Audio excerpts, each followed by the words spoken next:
everyone, welcome to HRDI. My name is Antika Priyadarshi and today I'll be talking to you about the OCI scheme. The OCI, or the Overseas Citizenship of India scheme, was launched by the government in 2005.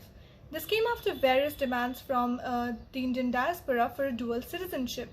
Now, India does not offer dual citizenship. However, this was a novel compromise that was made by the government in this regard. Now, India has always had good relations with its diaspora, but in the backdrop of the 1991 economic reforms, it saw new ground for benefits when it saw its neighbors like China benefiting greatly from the FDIs that were coming in the country by their overseas population. So in this backdrop, India launched the PIO card. When it launched the People of Indian Origin card, it also set up a high-level committee for Indian diaspora, which gave its reports and recommendations, which led to the formation of the OCI scheme in 2005. Now, according to this scheme, any person who's of Indian origin but holds a foreign passport, barring persons from Bangladesh and Pakistan, is eligible to live and work in India indefinitely. Now, in the more recent times, this OCI scheme has been in the news because of the CAA 2019. Now, the Citizenship Amendment Act 2019 in Section 4 says that there are new grounds to be added for cancellation of OCI cards. According to this, if there are any laws that are prescribed upon an OCI card holders by the Government of India and they break them, then they stand for their cards to be cancelled. There's another clause, however, which also states that no order for cancellation can be passed without a proper hearing of the OCI card holder.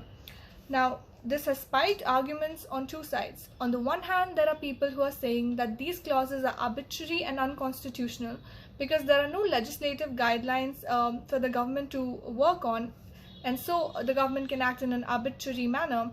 And they also say that there's nothing in the statement of objectives and reasons as to why there was a need for additional grounds for cancellation of OCI when there existed grounds already in Section 7 of the Citizenship Act. Now, on the other hand, people are saying that these are merely the imposition of some responsibilities, duties and obligations on the OCI card holders on top of the benefits that they're reaping from the scheme.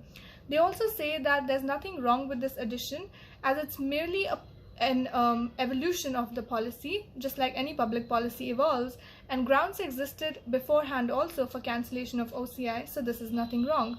They also say that this in fact is empowering instead of being arbitrary, because for the very first time OCI card holders have the right to be heard before their cards are cancelled.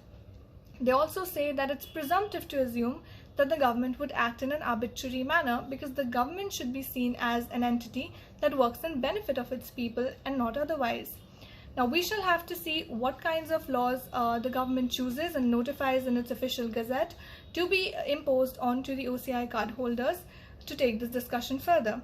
Now, barring some implementation constraints, the OCI scheme has by and large been beneficial for the Indian diaspora, and India takes pride in its diaspora, whether it be in the remittances that come in because of them, or the foreign direct investments, or the enhancement of soft power via the propagation of Indian culture, cuisine, Bollywood, etc.